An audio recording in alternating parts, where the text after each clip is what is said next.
Hello guys, welcome back to my channel. তো guys, আমি সকাল সকাল বেরিয়ে পড়লাম দার্জিলিংয়ের উদ্দেশ্যে।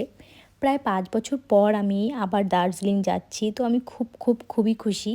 তো গাইস, আমি এখন পৌঁছে গেছি কার্শিয়াং ভিউ পয়েন্টে। আমরা কার্শিয়াংয়ে বেশিক্ষণ দাঁড়াইনি, কারণ কি আমাদেরকে আজকেই মধ্যে বাড়ি ফিরে যেতে হতো। জাস্ট আমরা এই ভিউ পয়েন্টটাতেই দাঁড়িয়েছি। তো গাইস, তোমরা দেখতেই পাচ্ছ ভিউটা এত সুন্দর, খুবই সুন্দর।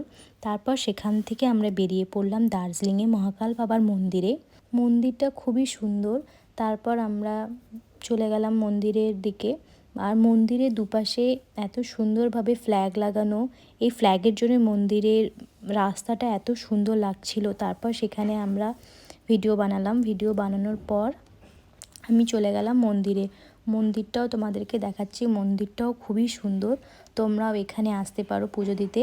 তো আমি তো এখানে ফার্স্ট টাইমে এসেছি, তো আমার তো খুবই ভালো লেগেছে, খুবই ভালো। তো তোমাদেরকে আমি মন্দিরের চারিদিকের ভিউটা দেখাচ্ছি।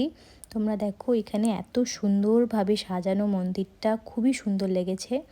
তারপরে আজকে মন্দিরে খুবই বেশি ভিড় ছিল, তাই আমি মন্দিরের ভেতরের ভিউটা তোমাদেরকে দেখাতে পারিনি। বাট বাইরে যেটুকু ভিউ আমি নিয়েছি সেগুলো আমি তোমাদেরকে দেখাচ্ছি। তো এখান থেকে তারপরে এই জিনিসটাকে কি বলে সেটা আমি জানি না, তোমরা যদি জানো তাহলে আমাকে কমেন্টে বলো। তো গাইজ, তোমরা দেখতেই পাচ্ছ অতিরিক্ত ভিড়, অনেকে বাইরের থেকে পুজো দিয়েছে। আজকে মনে হয় কিছু একটা ছিল, তাই এত বেশি ভিড় ছিল। তারপর আমরা চলে গেলাম মন্দিরের পিছন সাইডে ভিউটাও খুব সুন্দর। সেখানে আমি অনেকগুলো রিলস বানিয়েছি, তোমরা আমার ইনস্টাগ্রামে দেখতে পাবে। তারপর দেখো গাইজ, এত সুন্দর সুন্দর এখানে গাছ, অসাধারণ লাগছিল। তারপর এখানে প্রত্যেকটা বাড়ি এত সুন্দর গুছানো, এত সুন্দর সাজানো, কি বলবো। তারপর আমি চলে গেলাম মন্দিরের অপোজিট সাইডে মার্কেট এরিয়াতে। সেখানে গিয়ে আমি ব্ল্যাক টি খেলাম, যেহেতু ভীষণ ঠান্ডা ছিল তাই।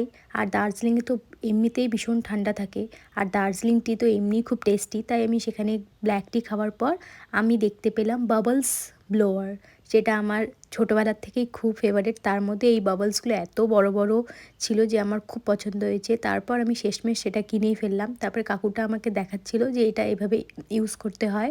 তো আমি ট্রাই করার পর কয়েকটি বাবলস বড় বড় বেরিয়েছিল।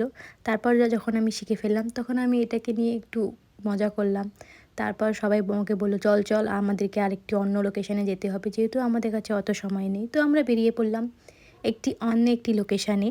তো সেটাও তোমাদেরকে দেখাচ্ছি।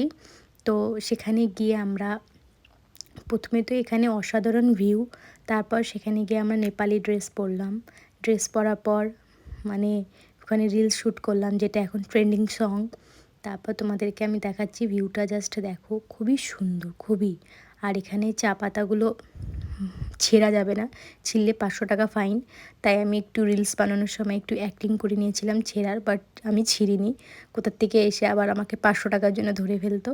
তারপর সেখানে মানে লোকেশনের বাইরের দিকে অনেকগুলো মোমোর স্টল ছিল, যে খুবই টেস্টি মোমো। দার্জিলিংয়ের মোমো তো এমনিই খুব টেস্টি। তারপর সেখান থেকে আমরা মোমো খেলাম। মোমো খাওয়ার সময় আমি ভিডিও নিতে পারিনি, কারণ ওখানে এত বেশি ভিড় ছিল। আর আমার ফোনে অত বেশি চার্জও ছিল না, তাই আমি ভিডিওটা তোমাদের সাথে শেয়ার করতে পারিনি। আর তোমরা আসলে দার্জিলিংয়ে অতি অবশ্যই মোমো, ওয়াই চাউমিন, থুপ্পা এসব খেতেই পারো, খুবই টেস্টি হয়। আর বাড়ি ফেরার সময় দেখি এত কুয়াশা দিয়ে ভরে গেছিলো। ভিডিওতে আমি অত বেশি দেখাতে পারিনি, ভিডিওতে অত ক্লিয়ারও আসেনি, কিন্তু প্রচুর পরিমাণে কুয়াশা হয়েছিল। তারপরে আমরা সেখান থেকে তো বেরিয়ে পড়লাম, কারণ আমাদেরকে রাত হওয়ার আগেই আমাদেরকে পাহাড়ের থেকে নিচে নামতে হতো। তো আমি যতটুকু দেখাতে পেরেছি তোমরা দেখো। যদি তোমাদেরকে আমার ভিডিও ভালো লেগে থাকে, like, comment, share and subscribe অতি অবশ্যই করো। Bye guys.